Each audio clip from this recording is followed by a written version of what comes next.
Today, it's my privilege to be joined by Dr. David Naylor. David, welcome. My pleasure, Hart. And David is the president of the University of Toronto. He assumed that role in 2005. He was awarded the Order of Canada in 2006. Am I correct on my dates? And I can tell you, as an ex-alum of the school, as a past board member of the UTP Press, I know David is passionately interested in innovation and mentorship. David has recently written in U of T magazine where he talks about innovation and how the convergence of industry and academia is so important, and how also Canada is lagging behind many of the developed nations. In fact, cites the OECD report that we are 14th out of 17 nations around the world. David, how do we improve? How does Canada start to promote innovation? Hart, it's a difficult question because when we look at the reasons why we've lagged, there's a set of, call them rationalizations, if you will, that always recur. We hear about the branch plant economy. We hear about our natural resource dependency. We hear that the Canadian dollar was weak for a long time and we had a natural export market in the US as a result, and so we didn't have the globalization push. All those things may or may not have some explanatory power. But I think we're in a new game now where we have to think globally. So the first and most important thing to me is recognizing that we are no longer in a world where simply focusing south is the way forward. Still a big, powerful engine economically, still a role model in some respects for the world. We have to start thinking, I believe, to be more innovative as a nation about a global community of creators and innovators in which we play a role through partnerships. It means businesses have to be globally focused right from the get-go. It means that universities that want to be in the research and innovation game need international partners. They need international students as well, and we've certainly had a huge influx here at the University of Toronto of international students. So step one is reset.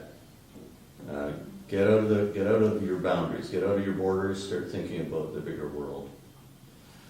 Step two, I think, is something that has been highlighted by many observers, and that is we need capital. And here is a reality.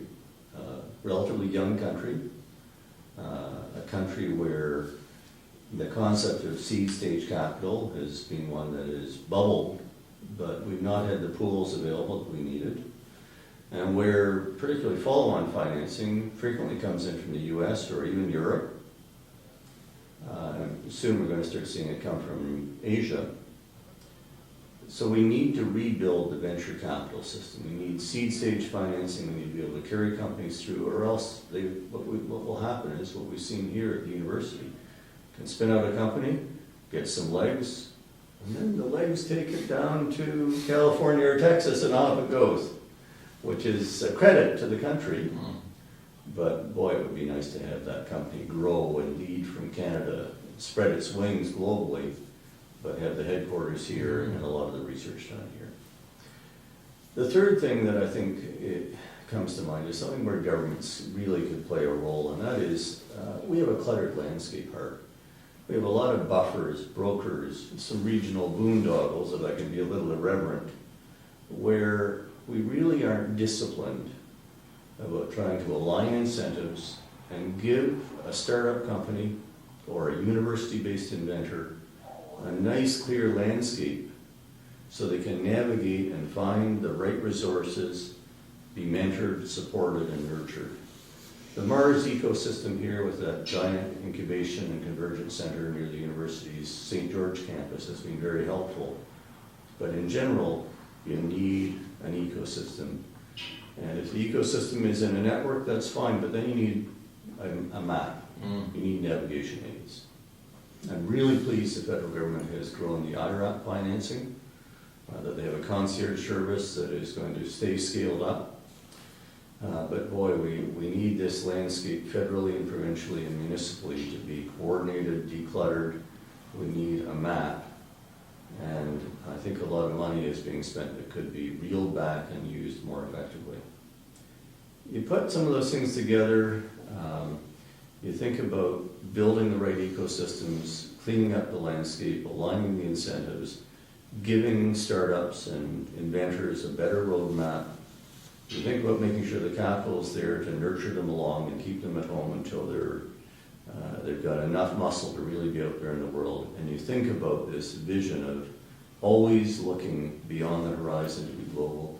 Put those pieces together, you know, everything's here. You've got a diverse population, you have great immigration with talent coming in from all over the world. You've got strong universities, you have very productive researchers, you have an ambitious population. It's not as though we're risk averse. And even the natural resource sector is a hotbed of potential innovation. It's not as though one sector is less innovative than others. Put it all together, Canada could be a great innovation nation.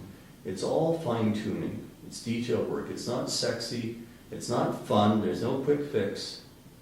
But I'm really confident that if we get a bunch of these pieces right, innovation will flower in this country.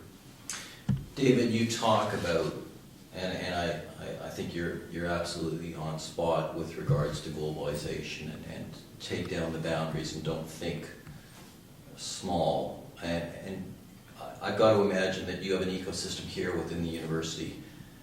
Within that ecosystem, how is innovation fostered? Is there a conscious, deliberate effort? It's been an interesting exercise because, as you know, universities have their own boundaries and their own fiefdoms. No one ever said that these places were not complicated, and a lot of smart people who have their own sense of what should or shouldn't be done.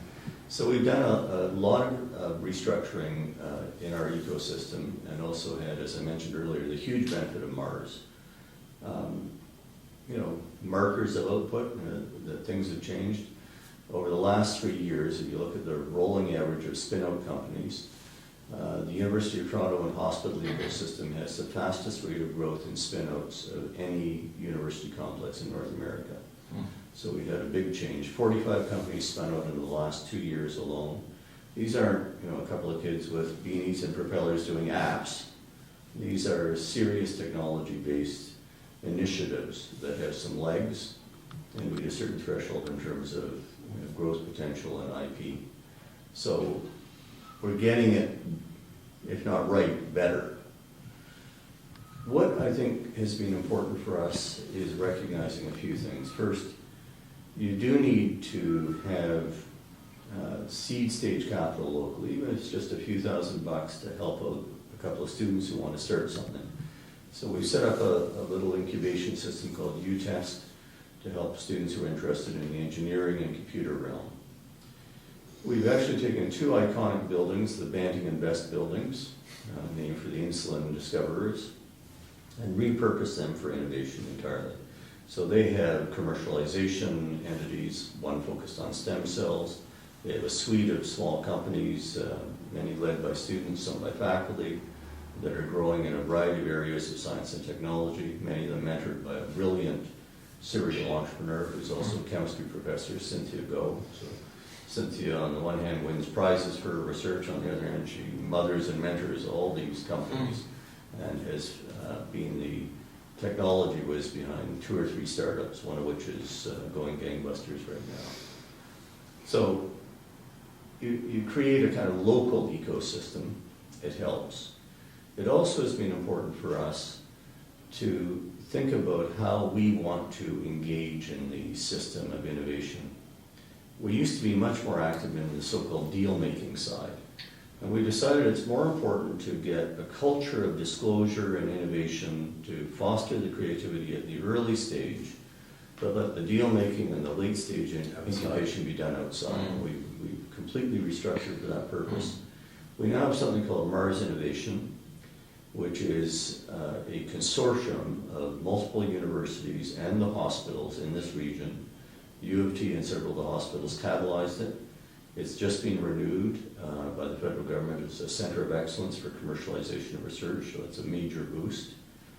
It has some matching funds from the province and from the institutions, multi-million-dollar budget, and it's done very well. It basically picks innovations from all these institutions, screens them all, picks the best of them, can bundle them, which is really important, so it's a kind of IP candy store for venture capitalists and companies to come and look over what's available. And Mars Innovation now has a number of companies that have moved out and are hiring employees and going along, as well as a lot of IP that's starting to explore licensing. So this has been a very important aggregator. That means that we've kind of farmed out the deal making to professionals, and we continue to do some deals, of course, with our own people internally in technology transfer. So it gives us a kind of arbitrage opportunity on reaching out and connecting. The last piece of the puzzle that's been so important for us, of course, is Marvis. Here's this massive facility with all the business services. Dedicated to it. They've got hundreds of client companies. Many of them are U of T spin-out companies or involve U of T alumni and friends. And so it's a hugely productive ecosystem. And a magnet, I would assume. It's just been fantastic. We get young people coming in from the outstanding universities in the region, from McMaster, Waterloo, or Queens, and they come to Toronto, the big city. It's lure, but also the convergence, right? You bring disciplines together.